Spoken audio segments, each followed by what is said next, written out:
રાજકોટના કવિ ભાર્ગવ ઠાકરના પ્રથમ ગઝલ સંગ્રહ માર હલેસાનું વિમોચન કરવામાં આવશે. તારીખ 1 નવેમ્બરે હેમુ ગઢવી હોલ ખાતે કાર્યક્રમનું આયોજન કરવામાં આવશે. ગુજરાતમાં પ્રથમવાર ગઝલ શેર પર જાણીતા અભિનેતાઓ દ્વારા નાટ્યમંચનનું પણ આયોજન કરવામાં આવશે. કાર્યક્રમમાં ગુજરાતના સુપ્રસિદ્ધ કવિઓ અને સામાજિક આગેવાનો ઉપસ્થિત રહેશે. ત્યારે અબ તક મીડિયા હાઉસની મુલાકાતે આવેલા કવિ ભાર્ગવ ઠાકરે વિશેષ માહિતી આપી હતી. ગઝલ સંગ્રહ છે જેનું શીર્ષક છે માર હલેસા, જેની પ્રસ્તાવના મુંબઈના ખૂબ જાણીતા કવિ શોભિત દેસાઈએ લખી છે, જેમાં 70 ગઝલો અને 11 જેટલા મુક્તકો આ પુસ્તકમાં છે.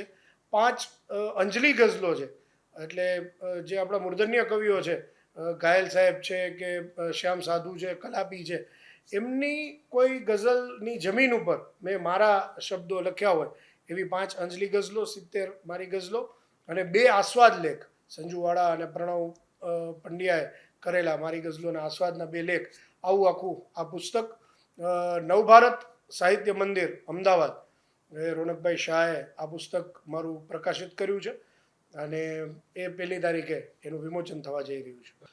ખાસ મારું તો ગઝલોમાં જ કામ રહ્યું છે અને હું કાયમ કહું કે ગઝલ એક એવો વિષય છે, કવિતાનો એક એવો કાવ્ય પ્રકાર છે કે જેમાં માત્ર એક શેર એટલે 2 મિસરા 2 લાઇનમાં એક આખી વાર્તા કે એક આખા નવલકથા કે એક આખી ફિલ્મમાં જે મેસેજ આપવાનો હોય એ સંદેશ તમે માત્ર 2 મિસરામાં 2 લાઇનમાં આપી શકો. એટલે આમ તો લગભગ 2002ની સાલથી ગઝલોમાં મારું ખેડાણ આપણા રાજકોટના કવિ શ્રી સંજુવાળા, શોભિત દેસાઈ એમની પાસેથી જ હું ગઝલના છંદ વગેરે શીખ્યો અને એમની આંગળી પકડીને મેં વર્ષોથી સુધી આ ગઝલોમાં ખેડાણ કર્યું. ને હવે એવું લાગ્યું કે આ ગઝલોને સંકલિત કરી અને એનું પ્રકાશન કરવું જોઈએ અને રોનક શાહ અમારા મિત્ર નવભારત સાહિત્ય મંદિર એમણે આ ગઝલ પ્રકાશનનું બીડું ઝડપ્યું.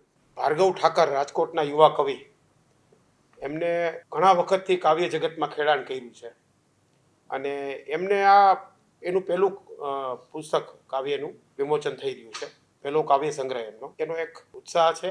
આમ કહેવાય ને કે એમનું ભાવ ઐશ્વર્ય, એમની શબ્દ સાધનાને આ પોખવાનો કાર્યક્રમ છે ભાર્ગવની. અને ખાસ કરીને ભાર્ગવના પપ્પા રામભાઈ ઠાકર એ રાજકોટ મહાનગરપાલિકામાં સેક્રેટરી તરીકે હતા અને આમ કલા જગતના અને સાહિત્ય જગતના જીવ. એમની પુણ્યતિથિ છે 1લી તારીખે અને એમની આમ કહેવાય ને કે એનો વારસો ભાર્ગવે લીધો છે અને આ ખેડાણ કર્યું છે ગુજરાતી સાહિત્યના ક્ષેત્રમાં.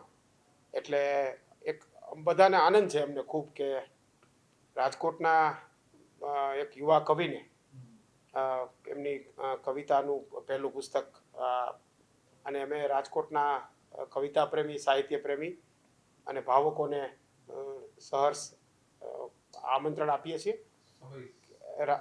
રાત્રે 9 વાગે 1 નવેમ્બર શનિવાર હેમુ ગઢવી હોલમાં આ કાર્યક્રમ છે.